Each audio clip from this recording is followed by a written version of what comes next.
Made it very clear I did not send the picture that my Twitter account had been hacked, and this prank apparently has been successful. But after hours, almost 11 hours of answering questions, any that anyone wanted to put, today I'm going to have to get back to work doing the job that I'm paid to do. So I appreciate your patience and understanding. Welcome back to Harbor. That was, of course, New York Congressman Anthony Weiner, hoping, I guess, to have the last word about a lewd photo that he denies sending from his Twitter account. But the New York tabloids had a field day again today. The New York Daily News front page calls it Weiner's pickle. And the New York Post blares Weiner exposed. So what are the politics here for Congressman Weiner and for both parties? I think it is politics here. Tom DeFrank's the Washington bureau chief for the New York Daily News. And Ben Smith is senior political writer for Politico. Gentlemen, thank you for this. Tom, this is strange because it seems like this would be a case where you say, I had nothing to do with this thing. This is a stupid story. Somebody did something weird online. I don't even know what these underpants are about or this bulge is about or any of this stuff's about. I got nothing to do with it. Go find the person that did it. The Capitol Police can help you. Goodbye. Correct. Why did he do that? Well, my suspicion is it goes back to the Watergate situation you and I covered. Right. Damage control 101 that we learned from Watergate. If you don't have anything to hide, don't behave like you do. Weiner is behaving like he's got something to hide. And I think if that's the only logical explanation, because otherwise you're quite right. He'd just come out and say, this is baloney. I demand a full investigation. My theory, to give it a bit of codification, is that if it looks better than it looks, if it is better than it looks, they'll tell you more. Right. If it's as bad as it looks, they don't talk. And Weiner, who, like his former boss Chuck Schumer, is known to be loquacious, is suddenly extremely reticent. Ben Smith, the Politico's done a hell of a job covering politics lately here, and I'm looking here. Here's House Leader Eric Cantor on Weiner. Let's listen to him because he's another pal, a smart one on the other side of the aisle. Let's listen. And I have to ask you, as another member of Congress, what is going on with this story? It's just, I think the American people are sick of seeing their elected officials tied up in the scandals like this. I really think it's sad. And obviously, there's not a lot of clarity surrounding the reports. What would your advice be to Congressman Weiner? Advice would be to come clean and clear it up. I mean, again, perhaps he's trying, but I know there's a lot of explaining going on without a lot of clarity. And again, the American people are right in saying that they don't have tolerance for this repeated kind of activity going on surrounding their elected leaders. Well, there you have Fox News raising the bar there, calling it a scandal, raising it to Watergate levels. What do you think, Ben Smith, here? Because it seems to me that while this may have seemed trivial when it first came out, the behavior of the congressman has done something to make this bigger every day. I don't know. You describe it. Well, I think to return to Watergate, it's what they called a limited modified hangout, right? The PR tactic of trying to show a little and let that go. What do you make of these unilaterals? All afternoon he did Luke Russert, he did Wolf Blitzer, he did everybody one after another. He did Rachel last night. Was that a way of appearing to be exhaustive in answering questions when, in fact, you just decided to give it one day?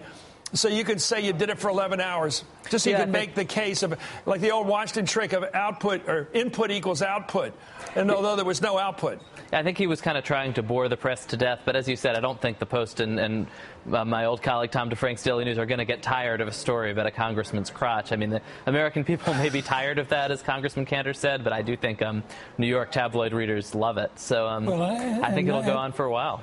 I mean, until there's something approaching a clear explanation of what happened. Yeah, that's the key, Chris, and Ben is right about that. He tried to exhaust us, Weiner, yesterday, but he didn't answer the questions, or he didn't answer them sufficiently. I mean, he ought to know whether those are his underpants. And there's just too many unanswered questions left to be resolved, so it doesn't matter how much time he spent yesterday on this. He's not ahead of the game. I was listening to a lot of those unilateral interviews, and I never heard him deny that he'd never sent this out to anybody. He said, I didn't send it to the woman. Right. Right. But he didn't say he never sent it out. Yeah, I mean, and he also said at the end of the day, I don't know who has access to my account, which is different than saying it was hacked. And he also was asked, do you take pictures of yourself like this? And he ducked.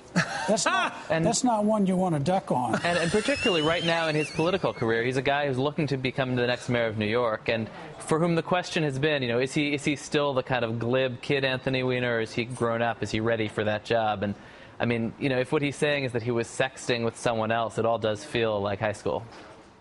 That's exactly. I think there's a lot of juvenilization going on today in American culture.